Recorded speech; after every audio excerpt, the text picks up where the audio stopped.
सात्विक आहार करें, जो ऋतु की सब्जी है उसी का प्रयोग करें, ऋतु के फल का ही प्रयोग करें, जो ऋतु का नहीं है उस फल का प्रयोग न करें, जो केमिकल आदि डाल करके बहुत वर्ष, महीने 2 महीने 4 महीने तक बाद में भी चलाए जाते हैं।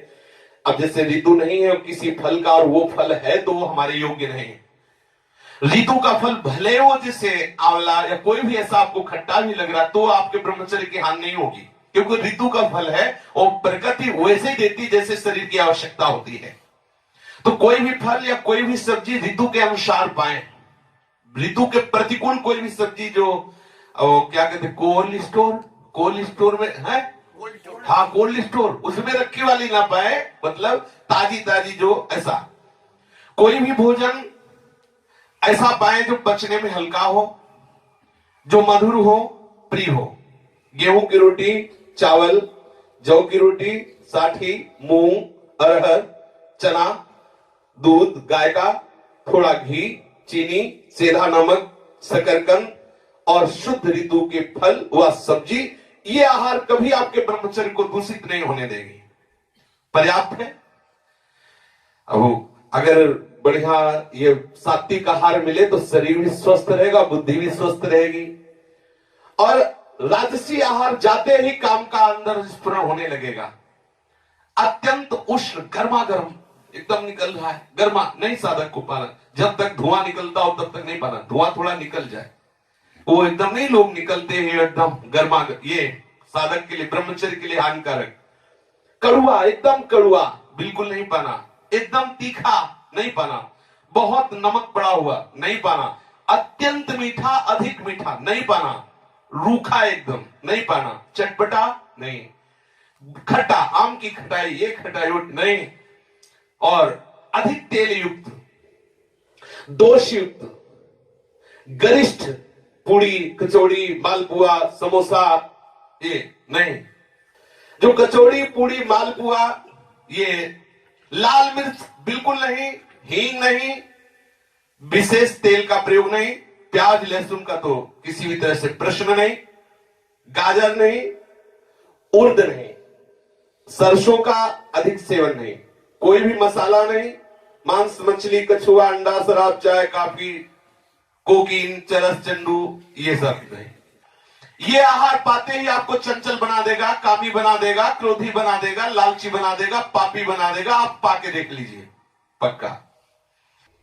जो ये अत्यंत उष्ण कड़ुआ तीखा नमकीन अत्यंत मीठा रूखा चटपटा खट्टा तेल युक्त दोष युक्त गरिष्ठ पूड़ी कचौड़ी मालपुआ खट्टा लाल मिर्च तेल हींग प्याज लहसुन गाजर उड़द सरसों मसाला मांस मछली कछुआ अंडा शराब काफी डाफी और कोकीन और चरस और चंडू और सभी सब ये सब पाने वाले कभी ब्रह्मचर्य नहीं रह सकते। इनसे निश्चित पाप के आचरण बनेंगे, रोग शोक दैन्य बढ़ेगा, आयु तेज सामर्थ्य सौभाग्य नष्ट होगा। राजसी पुरुष कभी ब्रह्मचारी नहीं हो सकता। और तामसी राजसिक आहार भी मिलता है। तामसिक आहार में जब अधिक मात्रा में गर्मा गर्म पाया जाता है तो तामसिक ही हो जाता है। इसके अलावा जो बासी भोजन है, जो रसहीन भोजन है, जो दुर्गंध युक्त भोजन है, जो जूठा भोजन है, सड़ा हुआ भोजन है, जिस तेल में कई बार पकवान बनाए गए हो उस तेल में बना हुआ, ये सब तमोगुणी भोजन है।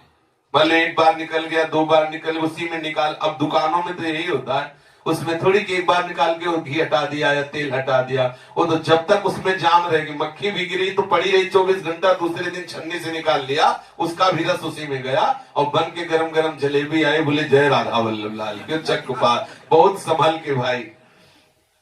एक घी या तेल के पदार्थ जो जिससे कई बार निकाला जा चुका है वो पकवान तमोगुणी हो जाता है, घृणित हो जाता है, निंदनीय हो जाता है, उसे नहीं पाना चाहिए। तामसिक आहार बिल्कुल ब्रह्मचर्य के लिए घातक है और राजसिक आहार भी। तामसिक आहार पाने वाला वो राक्षस बन जाता है, उसके अंदर पूरी राक्षसी वृत्ति होती है। ऐसा पुरुष सदैव रोगी दुखी बुद्धिहीन क्रोधी लालची आलसी दरिद्र अधर्मी पापी और अल्पायु होता है। जो हस्त क्रिया के द्वारा वीरपात करता रहता है वो अकाल मृत्यु को निश्चित प्राप्त हो जाएगा, मरेगा। क्योंकि महत अपराध बंद हो। मत समझो कि अपराध नहीं बन रहा, वो अकाल मृत्यु को प्राप्त होगा, उसके अंदर ऐसे भयंकर रोग पैदा हो जाएंगे, परेशान हो जाए। डरो डरो, वैसे ही मरना है, काय को ऐसे मर रहे हो। राधा राधा रटो, नियम से चलो, एक बार निश्चय कर लो मुझे हर जन्म सहना है, प्रभु की प्राप्ति के लिए मैं हर कष्ट सहूंगा, ऐसा भाव कर लो। और फिर सात्विक भोजन भी जब पा रहे हो तो विचार बिल्कुल ठीक होने चाहिए। भोजन पाते समय कोई ऐसा दृश्य जिससे आपके विचार गंदे हो, कोई ऐसा पढ़ना जिससे विचार गंदे हो, कोई ऐसी वार्ता करना, या कोई अंदर ही अंदर विचार गंदे करते हुए सात्विक आहार भी पाओगे तो आपकी बुद्धि पतित हो जाएगी। महापुरुषों ने ये अनुभव करके बताया है। भोजन पाते समय जो विचार होता है उससे रस बनता है, रस, उसी रस में आपके भाव जाते हैं, वही भाव आपकी नस नाड़ियों में जाकर के वैसे ही पूरे शरीर को प्रभावित कर देते हैं जैसे भोजन पाते समय हम विचार करते हैं। इसलिए बहुत सावधान, भोजन पाते समय यदि आपके पास चिंतन की भाववृत्ति नहीं तो आप बाहर से सत्संग लगा दीजिए, कीर्तन लगा दीजिए और उसको सुनते हुए प्रसाद पाए, बहुत बढ़िया। ये तो देखो कलयुग भगवान की कितनी कृपा है, भोजन पा रहे हैं, कोई महात्मा बोल रहा है, सत्संग आप बैठे सुन रहे हैं, बहुत बढ़िया है। यंत्र का आजकल तो बहुत बड़ी कृपा है। अगर कुछ नहीं तो नाम कीर्तन लगा दीजिए, प्रसाद पा रहे, नाम कीर्तन चल रहा, चतुरासी जी के पद चल रहे, ठाकुर जी की कोई वार्ता चल रही और हम प्रसाद पा रहे, तो हमारा सारा चिंतन सुनने में गया और प्रसाद पा रहे, वो हमारे अंदर भागवतिकता प्रकट करेगा। जो साधक ब्रह्मचर्य रहना चाहता हो, सबसे पहली बात है, वर्णन किया गया था कि एक बार भोजन, किसी ने प्रश्न किया कमेंट में कि एक बार भोजन तो शाम के दूध और कुछ फलहार चल जाए, वैसे हमारी राय एक बार भोजन की नहीं है, अपने अपने भाव होते हैं। हमारी राय है आप भले 2 बार पाइए लेकिन आपका प्रिया प्रीतम से चिंतन हट के भोजन में न जाए।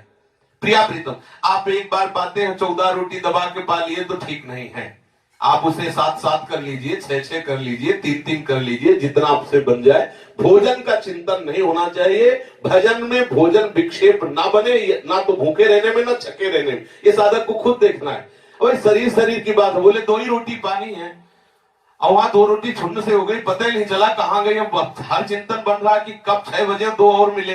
भैया हमें ऐसी साधना में कोई भी लगाव नहीं है, 2 की जगह चुपचाप 4 डाल लो, राधा राधा जपो 6 घंटे 8 घंटे, फिर आवे तो फिर 2 डाल लो, इसमें कोई हानि नहीं होने वाली। लेकिन उसका चिंतन बने वो हानि का, जैसा हमें कुछ संतों से भी सुना और कुछ अपने भी हृदय की बात कि बड़ी शीतलता मिलती है जब प्रभु का चिंतन होता है, और बड़ी जलन होती है जब विषय का चिंतन होता है। यदि रोटी का चिंतन हो तो ऐसा व्रत आग लगे, हमें नहीं चाहिए वो व्रत, हमें श्री जी का चिंतन चाहिए। तो थोड़ा ये देख करके कि आपका चिंतन भोजन का ना हो, इतना भोजन ना बहुत कम हो, युक्ताहार क्यों प्रभु ने लिखा है, इसीलिए लिखा है। 2 समय भोजन बहुत बढ़िया रहता है। पहला भोजन 10 से लेकर 1 बजे के बीच में हो जाना चाहिए, इसके पहले कोई भी चाय नाश्ता ये सब नहीं होना चाहिए, पक्का। 2 बार तो फिर 2 ही बार है, आपको जो भी पाना है वो सब लेके, हमने ऐसे संतों के दर्शन भी किए हैं कि जैसे कोई कुछ दे रहा है और उस आश्रम में है तो लेके रख लिया, लेकिन पाएंगे वो 1 बजे ही, बीच में नहीं कि जो मिला वो पाते ऐसे थोड़ी थोड़ी देर में बंदर की तरह मुंह चलता रहे, साधकों का नियम नहीं है, उसे रख लीजिए। आप 2 ही बार पाए तो सिर्फ 2 ही बार पाए, 1 बार पाए तो सिर्फ 1 बार पाए, जो भी पाना है 1 बार पाए, जो भी पाना है 2 बार पाए, वो नियम आप रखें। दिन का भोजन 10 से 1 बजे के बीच में हो जाना चाहिए और रात्रि का भोजन 8 बजे के पहले ही हो जाना चाहिए, 8 बजे के बाद नहीं होना चाहिए। 8 बजे के बाद उसमें पचने में दिक्कत पड़ेगी, कब्ज बनेगा, ब्रह्मचर्य घातक बात होगी। यदि आप 1 बार भोजन करते हैं तो सर्वोत्कृष्ट बात है, पर 2 बार भोजन करें तो आप देख लीजिए 10 से 1 बजे के बीच दिन में और रात्रि में 8 बजे के पहले। और जब आप भोजन पालें तो 30 मिनट जरूर टहले, शरीर स्वस्थ रखना है, भजन करना है तो ये करना है, नहीं तो गड़बड़ हो जाएगा, आप कब्ज हो जाएगी, फिर परेशानी है। खा के एकदम सहन नहीं करना, 30 मिनट टहलना है। रात्रि में दूध पीना है तो या तो बहुत ही कम गर्म एकदम, और या एकदम ठंडा। अगर आपको लगता है थोड़ा गर्म हो तो बिल्कुल थोड़ा ही गर्म होना चाहिए। अधिक गर्म दूध पी के सहन करने से वो ब्रह्मचर्य का नाश अर्थात स्वप्न आदि दोष प्रकट करने वाला होता है। चीनी मिलाने की जरूरत नहीं, यदि आपको ऐसा लगता है कि हो तो बहुत कम चीनी मिलाकर ही प्रयोग करें, वैसे जरूरत नहीं है। गर्मा गर्म रात्रि में ना भोजन पाना है ना कोई पेय पदार्थ पीना है, गर्मा गर्म ना तो भोजन पाना है और ना कोई पेय पदार्थ पीना है। अगर आप गर्मा गर्म कोई पदार्थ पी के शयन करते हैं तत्काल, तो निश्चित आपके ब्रह्मचर्य की हानि हो जाएगी, सावधान रहे। ताजा, सात्विक और ना गर्म ना बासी ऐसा भोजन कीजिए। और रात्रि में हल्का हल्का गर्म या ठंडा दूध ले सकते हैं जो जरूरत हो। नहीं, दूध की साधक को जरूरत है नहीं, पर अब आप देख लीजिए, हम मना नहीं करते, पर है नहीं जरूरत। क्यों जरूरत नहीं? क्योंकि अपना कोई और कार्य है नहीं। भजन साधन और संयम नियम तो उतने में ही इतनी सामर्थ्य है कि दूध की जरूरत बिल्कुल नहीं, वस्तुता नहीं जरूरत है। पर यदि आपको जरूरत हो तो ले सकते हैं गाय का दूध आधा लीटर, वो भी रात्रि में शयन के पहले, जो इतना गर्म हो कि मतलब आपको लगे कि हाँ ठीक है। अगर अधिक गर्म हुआ तो आपके ब्रह्मचर्य में हानिकारक है। यदि रात्रि में आपको थकान हो रही है, आपको लगता है मैं तत्काल शयन कर जाऊंगा, तो ना भोजन पाना है ना दूध पीना है।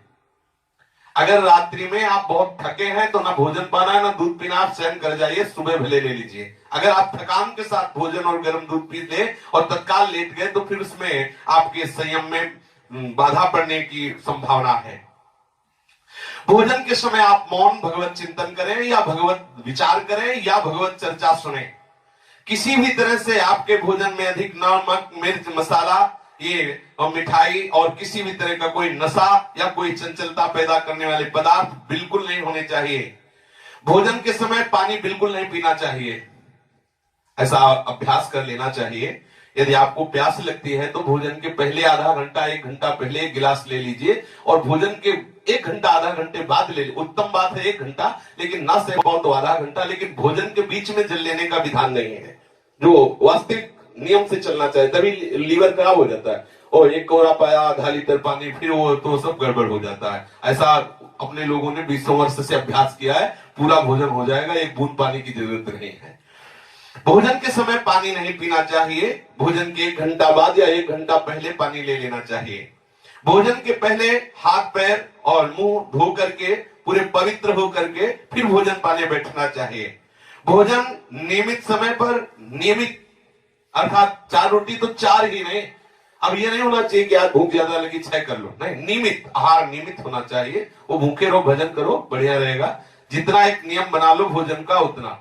राह चलते हो भोजन नहीं पाना, खड़े होकर भोजन नहीं पाना, लेट कर भोजन नहीं पाना, अनुचित चिंतन करते हुए भोजन नहीं पाना, अनुचित क्रिया जहां हो रही वहां देखते हुए भोजन नहीं पाना। प्रातः काल बिना कुल्ला किए जल पीने का अभ्यास बनाएं। बिना कुल्ला के आप शयन करके उठे, नाम जप किए और ऊषा पान उसे कहते हैं, वो आयुर्वेद के अंतर्गत है, वो आपके उदर में बड़ा लाभदायक रहेगा। वैसे तांबे के पात्र में जल रख ले रात्रि में और उसके बाद सुबह उठे और बिना कुल्ला किए और वो पानी पिए तो आपके उदर में बहुत लाभदायक होगा और अपने साधन में सहयोगी होगा। जहां प्रसाद पा रहे हो वो पवित्र स्थान हो, अगर दृश्य हो तो भगवत छवियां लगी हो या संत महात्मा हो। भोजन के समय ऐसे दृश्य ना होना चाहिए जिनमें मन अटक कर और काम का संकल्प कर बैठे। आप मध्याह्न में भोजन के बाद 100 कदम चले, 15-20 मिनट लेटे, इसके बाद भजन में बैठ जाए, ये मध्याह्न। और शयन में 1 घंटा पहले ही आपका भोजन दुग्ध हो जाए, टहले भजन करें, फिर आप शयन करें। मध्याह्न में 15 मिनट विश्राम के लिए आज्ञा होती है, 15-20 मिनट। आप अपने महापुरुषों को देखा है कि ऐसा करते हैं, 15-20 मिनट लेट लिए फिर अपने साधन भजन में लग गए। यदि रात्रि में नींद पूरी नहीं होती है, आप 2 घंटे 3 घंटे तो 1 घंटे विश्राम कर लीजिए। यदि रात्रि में आपका पर्याप्त विश्राम हो जाता है तो 15-20 मिनट मध्याह्न में कर लीजिए। आपका जल स्वच्छ होना चाहिए। आप जब स्नान करें तो गीजर के पानी से न करें। अगर ब्रह्मचर्य पुष्ट रखना है तो हम ये नहीं कह रहे कि पैसा बचाने के लिए गीजर की बात कर रहे हैं, लेकिन अगर आप रोज गीजर से पानी से नहाएंगे, आपकी त्वचा कमजोर हो जाएगी और आपकी सप्तम धातु शक्ति मतलब कठोर ना होकर के द्रवित हो जाएगी। आपको ये दोष देखना पड़ेगा अपने जीवन में यदि आप गीजर से बराबर स्नान करते हैं। संत महात्मा सीधे धाराओं में क्यों नहाते थे? एकदम ठंडा। आप नहा के देखो यमुना जी में सुबह सुबह जब गंगा में स्नान करते थे तो एक डुबकी लगाने के बाद लगता था सर है कि नहीं है, खोजना पड़ता था कि सर है कि नहीं है। एकदम ठंडा और एक नया एक जीवन नया एकदम ठंडा। अब 20-30 मिनट कमर से ठंडे जल में तो अपने आप वो सब संयम नियम बने। और यहाँ गीजर से पता नहीं चलता सर्दी है कब लगी सर्दी। है, और बढ़िया गर्म कपड़ा, गर्म कम्बल हो, बगल में ही कमरे में ही बाथरूम शौचालय हो, गीजर से स्नान कर कम्बल, तो पता नहीं चला सर्दी लगना अति आवश्यक है। ब्रह्मचर्य के लिए सर्दी लगना अति आवश्यक, शरीर को मतलब ठंडी लगना अति आवश्यक है। शरीर जितना ठंड रहेगी त्वचा मजबूत होगी, ब्रह्मचर्य आपका ठीक होगा, और ब्रह्मचर्य ठीक होगा तो आपका सुहाएगा ही नहीं, महंगे महंगे कपड़े और गीजर अच्छा ही नहीं लगेगा, वो एक नशा हो जाता है, उसमें इतनी सामर्थ्य हो जाती है। पर जितना ऐसा नहीं कि कल से जुकाम बुखार हो जाए कि भाई ब्रह्मचर्य रहना है तो यमुना जी में सुबह 4 बजे, थोड़ा देख के अपने संयम में। दिन भर में 3 लीटर पानी से कम नहीं होना चाहिए, क्योंकि उसमें लघुशंका, पसीना, भाप, सब बहुत चीजें पानी से शरीर के कूड़ा करकट निकलते। कम से कम 3 लीटर पानी पीना चाहिए, उससे गर्मी क्षय होती है, बहुत से दोष नष्ट होते हैं। पेशाब, पसीना, भाप आदि के रूप में आपके शरीर से पानी निकलता रहता है। आप ऋतु के अनुसार पानी और बढ़ा सकते हैं, पर 3 लीटर से कम नहीं। और यदि आपको कब्ज की बीमारी, तो तत्काल आप उस पर सात्विक उपाय कीजिए, कब्ज शरीर में बना न रहे, क्योंकि कब्ज रहने से हमारे ब्रह्मचर्य में जरूर दोष उत्पन्न हो जाएगा। जब आप जल पिए तो वज्रासन में बैठकर धीरे धीरे जल पिए, स्वाद लेते हैं, एकदम गटक के 1 मिनट में 1 लीटर पी गए ऐसा नहीं, आराम आराम से पीजिए, धीरे धीरे से भगवत चिंतन करते हुए। प्यास जितनी भी अधिक जब लगे तब पानी पियोगे तो आपकी जीवनी शक्ति को बढ़ाएगी। प्यास लगी नहीं है और आप पानी, तो ऐसा अब इतना ध्यान रखना है कि सुबह उषा काल में इतना जल पीना है कि एक बार बमन करने की इच्छा हो जाए। बहुत बढ़िया लाभ की बात बता रहे हैं। एक बार इतना पानी पिए सुबह कि ऐसा लगता है उल्टी हो जाए, भले ना हो, अगर हो जाए तो और बढ़िया बात है, थोड़ा और सहारा दे दीजिए, अंदर की गर्मी निकल जाएगी, साधक को साधना करने में बड़ा सहयोग मिलेगा। सुबह पानी जरूर खाली पेट पिए, फिर प्रसाद पान जितना मांगे उसके अनुसार। 3 लीटर तो बहुत सरल बात है। ब्रह्मचर्य के लिए पानी अति आवश्यक है, कब्ज निवारण के लिए पानी अति आवश्यक है। जो जल का सेवन नहीं करते हैं उनके पेट में जरूर कब्ज होती है, उनकी गर्मी बनी रहती है, और स्वप्न दोष रूपी शिकायत उनमें ज्यादा बढ़ने लगती है। आप सावधान हो करके ना तो ऐसा करें कि बिल्कुल भूखे रहें, ना तो ऐसा करें कि बिल्कुल छके रहें, ये भी ब्रह्मचर्य में घातक है। एकदम भोजन छोड़ दिया 2-4 दिन तो वो सिस्टम नहीं संभाल पाएगा। एकदम आपने अधिक बार, वो एक नियम धारा से चली, ये अनुभव की बात है। आज एकदम 20 रोटी पा ली, 4 दिन एकदम नहीं पाया, तो वो आपके ब्रह्मचर्य पर प्रहार करेगा। आपके जरूर जरूर किसी न किसी तरह से बहुत सावधानी, ये साधना है, उपासना है, बहुत सावधानी। आप खड़े खड़े कभी पानी न पिए, लेटे हुए पानी न पीजिए, क्योंकि खड़े पानी पीने से और लेटे लेटे पानी पीने से शरीर में रोग होने की संभावना है। प्रातःकाल उठते ही तांबे के लोटे में रखा हुआ रात भर का बासी जल पीने से बड़े बड़े रोग शांत हो जाते हैं, मन प्रसन्न होकर भजन में लगता है। आप भगवत मार्ग के पति को या संसार मार्ग के पति को, दोनों के लिए ब्रह्मचर्य अति आवश्यक है। शेष चर्चा आगे। श्री राधा वल्लभ लाल की।